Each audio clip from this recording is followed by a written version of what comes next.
భారత రాజ్యాంగం ఇంత గొప్పదైతే మరి అధికారంలో ఉన్న బీజేపీ పార్టీ భారత రాజ్యాంగానికి విలువ ఇవ్వకపోగా వాళ్ళ సొంత రాజ్యాంగం భారతీయ జనతా పార్టీ రాజ్యాంగాన్ని అమల్లోకి తెచ్చింది.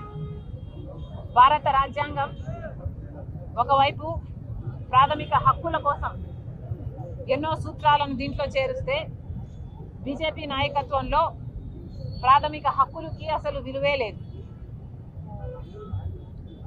బీజేపీకి వ్యతిరేకంగా, మోడీకి వ్యతిరేకంగా ఎవరు మాట్లాడినా వాళ్ళ గొంతును నొక్కేయడం, ఆఖరికి అది మీడియా అయినా సరే లేకపోతే ఏ నాయకులైనా సరే, మరి ముఖ్యంగా ప్రతిపక్ష పార్టీలో ఉన్న నాయకులు ఎంతటి నాయకులనైనా సరే ఆఖరికి వాళ్ళ మీద రేట్లైనా చేయిస్తారు, అరెస్ట్లైనా చేయిస్తారు, ఎంతటికైనా దిగజారుతుంది బీజేపీ పార్టీ అని మళ్ళీ మళ్ళీ రుజువు అయ్యింది. స్వేచ్ఛ అనేది లేకపోగా ప్రభుత్వ సంస్థలను ఈడీ అయినా, సిబిఐ అయినా, ఇన్కమ్ ట్యాక్స్లనైనా, మీడియాలనైనా, ఎలక్షన్ కమిషన్ అయినా కూడా తన గుప్పెట్లో పెట్టుకుంది బీజేపీ పార్టీ, మోడీ.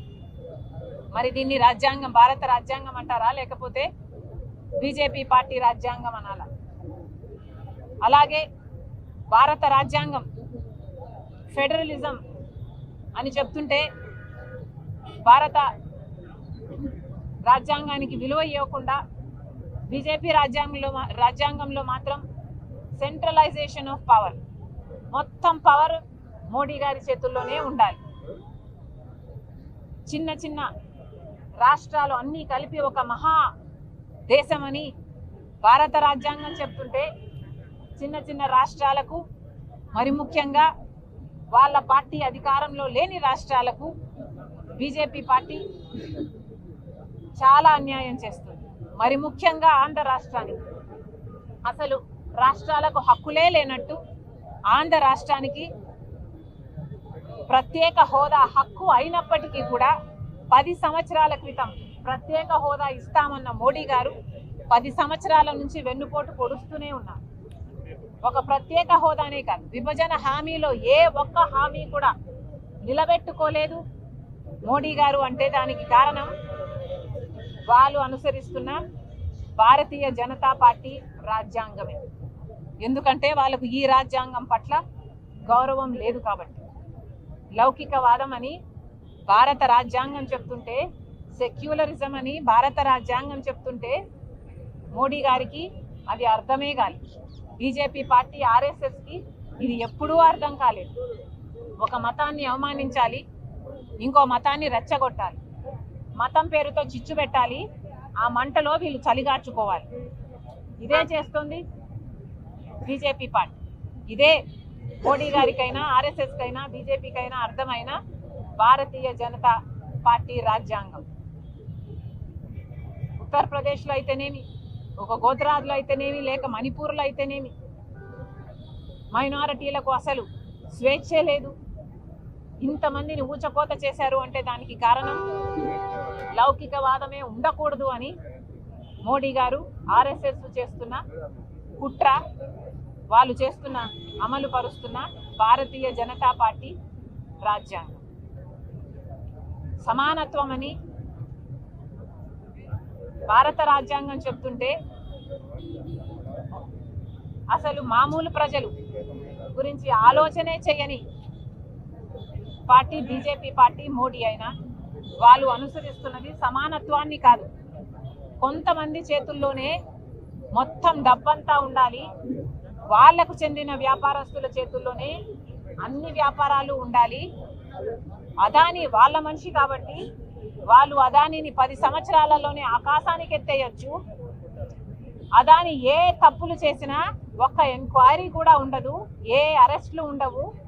ఆఖరికి FBI వాళ్ళైనా, అమెరికా వాళ్ళైనా అదాని దోషి అని ఆధారాలతో చూపినా కూడా ఒక్క ఎంక్వైరీ కూడా చేయరు. ఇది బీజేపీ పార్టీ అనుసరిస్తున్న వాళ్ళ రాజ్యాంగం. ఈక్వాలిటీ అన్న పదానికి అర్థమే లేదు. సామాజిక న్యాయం అని మన రాజ్యాంగం చెప్తుంటే సామాజిక న్యాయం కాదు కదా, ఎస్సీలు, ఎస్టీలు బీసీలు, మైనారిటీలు అసలు మనుషులుగానే చూడదు భారతీయ జనతా పార్టీ. ఆర్ఎస్ఎస్ ఓట్లేసే యంత్రాలుగా మాత్రమే చూస్తారు, ఓట్ల కోసం వాడుకుంటారు. కనీసం ఇప్పటికైనా ఆ వర్గాలకు న్యాయం చేయాలి అని, కుల గణన జరగాలి అని కాంగ్రెస్ పార్టీ ఎన్నిసార్లు డిమాండ్ చేసినా కూడా ఇప్పటికీ కూడా ఆ వైపు అడుగులు వేయటం లేదు. అంటే దానికి కారణం భారతీయ జనతా పార్టీ అనుసరిస్తున్న వాళ్ళ రాజ్యాంగం. మళ్ళీ డిమాండ్ చేస్తుంది మా నాయకుడు రాహుల్ గాంధీ గారు అయితేనేమి, కాంగ్రెస్ పార్టీ అయితేనేమి, కుల గణన జరగాలి అని డిమాండ్ చేస్తున్నాం. ఎందుకంటే ఏ కులంలో ఎంతమంది ఉన్నారో తెలియకపోతే, కుల గణన జరగకపోతే అసలు ఏ వర్గానికైనా, ఏ సామాజిక వర్గానికైనా, ఏ కులానికైనా వాళ్ళకు అందాల్సిన వెల్ఫేర్ స్కీమ్లు అయితేనేమి, లేకపోతే వాళ్ళకు అందాల్సిన ఎంప్లాయ్మెంట్ ఆపర్చునిటీస్ అయితేనేమి, లేకపోతే వాళ్ళకు కలిగించాల్సిన రిప్రజెంటేషన్, లెజిస్లేచర్స్లో కలిగించాల్సిన రిప్రజెంటేషన్స్ అయితేనేమి, ఇవన్నీ అసాధ్యం. కాబట్టి కులగణన అడుగుతుంది Congress party. To B.R. Ambedkar statue here in Vijayawada, what is your message on Constitution Day? Because the Prime Minister and the party in power, BJP party, is not honoring the Constitution of India. While it was the Congress party that not only fought for freedom but also laid the foundation for this country. It was the Congress leaders like Nehru ji, Ambedkar ji, who is the reason for this constitution, and this constitution has made us proud for the past 75 years. So many other countries are emulating our constitution. This is a constitution that holds 1.4 billion people together. If there is democracy in India today, it's because of this constitution.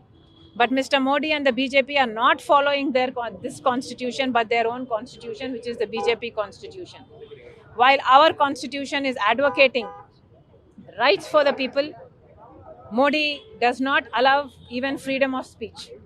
He is doing his best even to arrest leaders, even chief ministers of opposition parties, only because they are going against Mr. Modi. And he will go to any extent, even use ED, CBI, anything for his benefit. This is not honoring the Indian constitution. That's why we are saying BJP has its own constitution. While in Andhra Pradesh is a state that is recently formed, while our constitution says federalism is a part of this constitution, Modi has no regard for federalism. While so many small states form this great nation, small states are given no importance at all by BJP or Mr. Modi. Special status was promised to Andhra Pradesh 10 years ago by Modi himself in Tirupati in Andhra Pradesh. And even till today, Mr. Modi has not given us a special status. Not only the special status, none of the Reorganization Act promises have been fulfilled for Andhra Pradesh. Then how is this the constitution, upholding the constitution of India? Definitely Modi has no regard whatsoever for the bills passed according to the constitution in the houses in regard of Andhra Pradesh. Mr. Modi has humiliated the people of Andhra Pradesh. While this constitution clearly says secularism, Mr. Modi has no regard for secularism. All Mr. Modi and the BJP know is to insult one religion and to incite another religion. All they know is to divide and rule in the name of religion. That's what they have been doing, be it Godhra, be it Manipur, so many instances. And that's what is happening. That's why we are saying Modi does not have regard to this constitution. Modi follows his own constitution, which is the BJP or the RSS constitution, whatever they prefer to call it.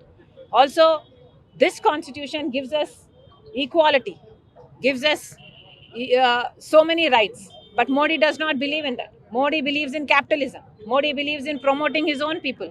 Adani is red-handedly declared a criminal even by the USA. What we could not discover here was declared in the USA. He was indicted, and yet Mr. Modi does not even move to even constitute an inquiry against him. Congress party is demanding a joint parliamentary inquiry against this, and Mr. Modi, the BJP, is not honoring it only because Adani is BJP's man. In the last 10 years itself, we have seen, the last 10-15 years itself, we have seen, while Modi was in power, how this man has shot up to such great heights. He's even probably the first or the second richest man in India today. How was all that possible if not for Mr. Modi's support?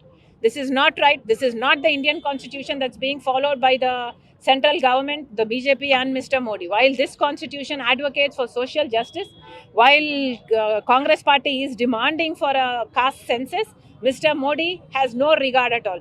Congress party once and again, Mr. Rahul Gandhi once and again has said, if you do not know how many people are there in each caste, then how are you going to give representation to them either in the houses or job opportunities or welfare schemes? Mr. Modi has no regard at all. Mr. Modi sees these, if anything, as vote bank and not as humans or people itself. So clearly, Mr. Modi does not follow the Indian constitution, and our act today was in a protest on Mr. Modi following his own constitution, the BJP constitution. You have the red book, the original red book in your hand, the TDP-led government. You've seen how the red book notion has gone across, one in the hand of Mr. Lokesh. You've written a letter regarding the Adani and asking for the TDP government to take some kind of action. Any response that you've received?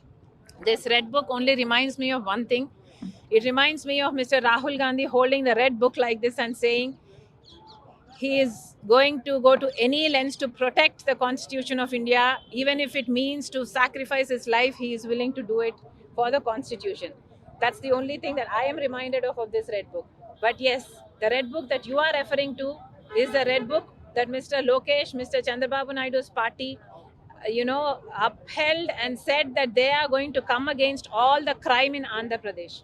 Yes, my question to Mr. Chandrababu Naidu is, just because you are an ally to the BJP party, today you are unwilling to take any action on Adani because Adani is BJP's man. Even when you know that Mr. Adani has bribed the ex-Chief Minister of Andhra Pradesh, Mr. Jagan Mohan Reddy, to the tune of 1,750 crores of rupees. Even knowing all that, even with America showing proofs of all that, Mr. Chandrababu Naidu is not even willing to utter the name of Adani or inquire or commission an inquiry into this bribe, which is atrocious, which is really wicked. So if you have any courage at all, not only upholding your own red book, but we really challenge Mr. Lokesh, Mr. Chandrababu Naidu, please, if you have the courage, prove it.